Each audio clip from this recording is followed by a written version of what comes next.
রাজনৈতিক অগমৃষ্যতা থেকে একচ্ছত্র নেতায় পরিণত। ৬ দফা দাবির বহিঃপ্রকাশ ঘটার আগ পর্যন্ত শেখ মুজিবের ভূমিকা পূর্ব পাকিস্তানের রাজনীতিতে তেমন গুরুত্বপূর্ণ ছিল না। ১৯৫৪ সালে রাজনীতিতে এক চমকপ্রদ ঘটনা ঘটিয়ে মুজিব আকস্মিকভাবে রাজনীতিতে আলোচ্য ব্যক্তিতে পরিণত হন। হক ভাসানীর যুক্তফ্রন্টের সংসদ অধিবেশন চলাকালে হঠাৎ করে শেখ মুজিব তার গুন্ডাপান্ডা নিয়ে অতর্কিতে অধিবেশন কক্ষে প্রবেশ করে হইচই শুরু করে লাঠিবাজি এবং চেয়ার টেবিল ছোড়াছুড়ি করে অধিবেশন পণ্ড করে দেয়। ওই তাণ্ডব লীলায় সংসদের স্পিকার মারা যান গুরুতর রূপে আহত হয়ে। এই অপকর্মের নেপথ্যে হোসেন শহীদ সোহরাওয়ার্দীর হাত ছিল। এই ঘটনা পরবর্তীকালে আইয়ুব খানকে পূর্ব পাকিস্তানের প্রাদেশিক সরকার বিলুপ্ত করে সামরিক শাসন জারি করতে সুযোগ করে দেয়। ৬ দফায় কেন্দ্রীয় সরকার দেশদ্রোহিতার গন্ধ পায়। তাদের ধারণা হয় ৬ দফা দেশকে দ্বিখণ্ডিত করারই একটা কূটকৌশল, যদিও ৬ দফা ছিল পূর্ব বাংলার জনগণের মুক্তির সনদপত্র। ৬ দফায় পরবর্তীকালে বর্ণিত হয়েছিল পূর্ব পাকিস্তানে কেন্দ্রীয় শাসকদের দ্বারা কী ধরনের শোষণ চালানো হচ্ছিল দেশ স্বাধীন হওয়ার পর থেকেই। যা হোক, শেখ মুজিব সহ আওয়ামী লীগের বেশ কিছু শীর্ষস্থানীয় নেতাদের জড়িত করা হয় বিখ্যাত আগরতলা ষড়যন্ত্র মামলায়।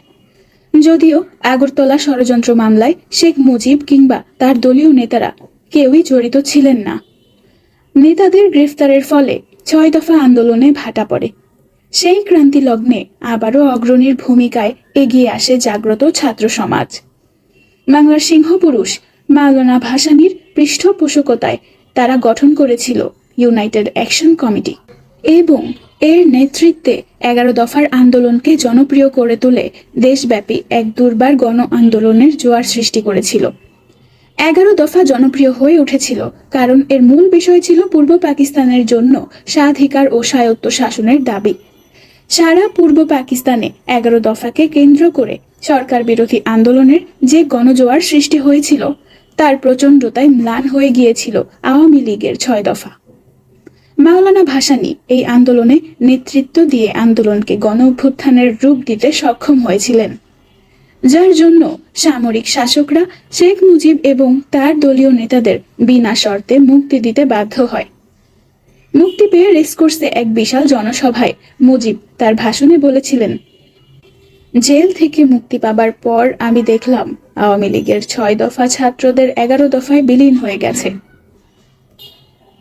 জনগণের চাপে মুক্ত হয়ে মুজিব নিজেকে নতুন করে আবিষ্কার করলেন।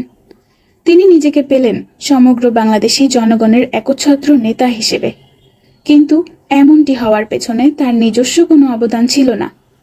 আমাদের জাতীয় ইতিহাসে নেতারা সবাই সবকালে চলেছেন পেছনে, কিন্তু জনগণ কখনোই কোনো ক্রান্তি লগ্নে ভুল সিদ্ধান্ত গ্রহণ করেনি। এটা এক ঐতিহাসিক বাস্তবতা যার আবর্তে জাতি আজও ঘুরপাক খাচ্ছে।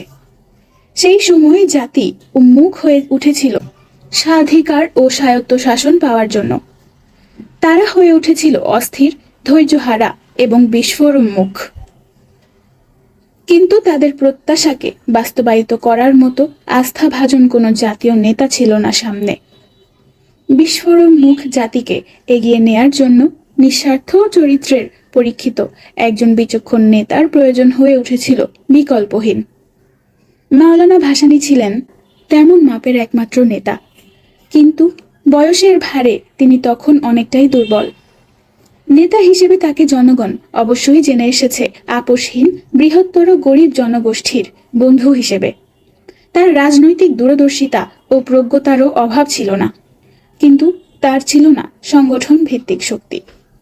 এই কারণেই এই বর্ষিয়ান নেতার পক্ষে কিছুতেই সম্ভব ছিল না গণ আন্দোলনের চড়াই উতরাই পেরিয়ে আন্দোলনকে ক্রমান্বয়ে বিপ্লবে রূপান্তরিত করে ধাপে ধাপে এগিয়ে নিয়ে চরম বিজয় অর্জন করা।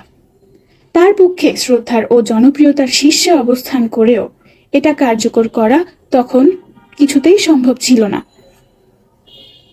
অন্যদিকে আগরতলা ষড়যন্ত্র মামলা দৈবক্রমে শেখ মুজিবকে রাতারাতি এক কিংবদন্তির নায়কে পরিণত করেছিল।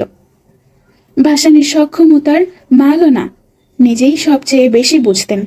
তাই তারই আহ্বানে দেশের জনগণ মুজিবকেই একচ্ছত্র নেতা হিসেবে তখন গ্রহণ করে নিয়েছিল, একান্ত বাধ্য হয়ে, কোনো বিকল্প না থাকায়। স্বাধীন বাংলাদেশের চিন্তা করেছিলেন মজলুম জননেতা মাওলানা আব্দুল হামিদ খান ভাসানীও। কিন্তু শেখ মুজিব কখনো পূর্ব পাকিস্তানকে বিচ্ছিন্ন করার কথা চিন্তা করেননি। তিনি স্বায়ত্ত শাসনের দাবি জানিয়েছিলেন মাত্র।